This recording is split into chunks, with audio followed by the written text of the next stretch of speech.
Welcome back once more. This is KTN Prime. Let's take a look at what's happening in the world of business. The Central Bank of Kenya is seeking financial support for 116.6 billion shillings in emergency support from the World Bank and IMF to cushion Kenya's economy from feeling the adverse effects of the coronavirus pandemic.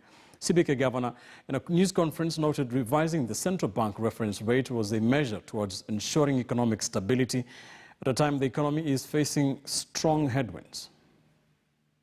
Important to appreciate that everybody needs to has to take a share. I mean, everybody needs to take a bit of the burden of the crisis. And in this case, depositors will need to accept lower rates, lower deposit rates.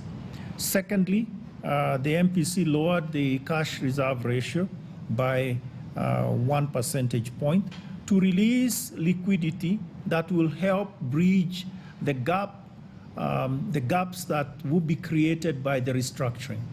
And this was something in the order of 35 billion shillings.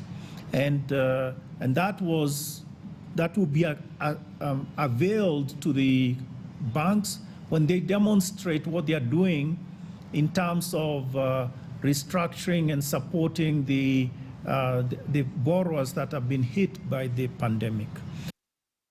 The coronavirus outbreak has taken a toll on many Kenyans, slowly choking their means of livelihood.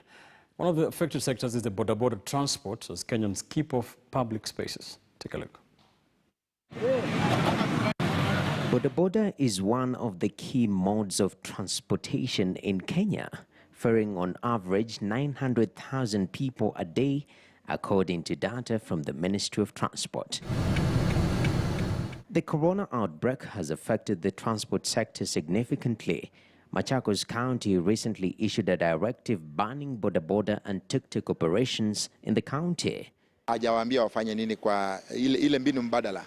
Kwa hivyo ukijaribu kutazama kwa njia kubwa zaidi, unaona kabisa huyo mtu wa bodaboda amekuwa affected. Their plea is to make business doable. Unajua ile levy inawekwa mafuta bado iko juu. Hiyo inasababisha huyo mwendeshaji wa bodaboda hata kama anapata pesa kidogo, basi hata hiyo pesa kidogo anapata bado inakuliwa pale kwa mafuta. Spares kwa saa hizi zipunguzwe tax.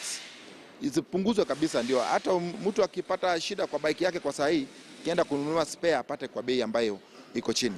Many of the operators who rely on credit to acquire their motorbikes found relief after President Kenyatta directed lenders to offer relief on borrowers, though this is not being felt by the riders yet.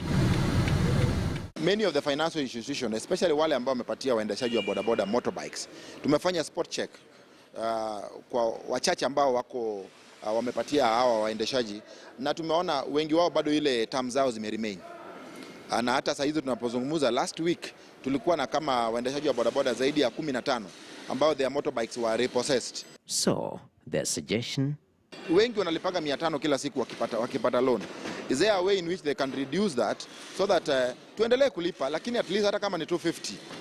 But see, at the end of the day, on your side you are doing your calculation. On my side I'm also doing calculation. I'll still catch up with my loan, but for now, for the situation ambayo iko sahi, if they can even reduce it to 250, it will make sense.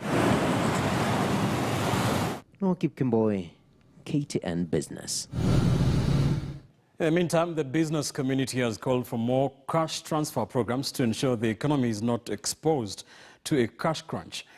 President of the Kenya National Chamber of Commerce and Industry has urged for more interventions to cushion small businesses, even as banks prepare to lower lending rates after the Central Bank of Kenya revised the benchmark lending rate, which signals cheaper loans.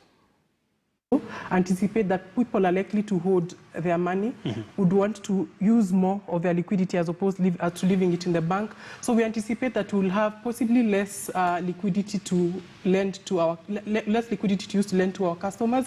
But we are trying to see how to balance our own consumption of money with vis-a-vis how much we need to lend out. All right. Of course, in the wake of the fact that even collections will be affected. Yeah.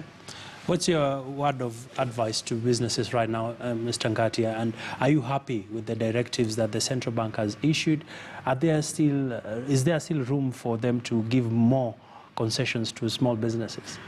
Yes, of course. I would say that we are happy that the government is taking every necessary steps to make sure that SMEs really can be able to sustain their businesses, and especially this time round when you're affected by the COVID-19 and the threat that is here in this country.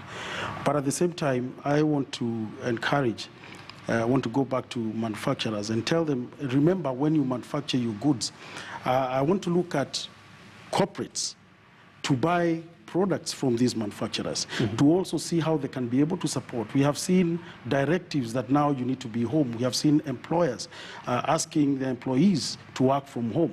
And what we're saying is, like she said, most of the population is dependent on daily wages. And therefore, what we're saying, if these people cannot be able to get food, what do we want to see? We want to see the corporates supporting the manufacturers because this is where we say we are interdependent.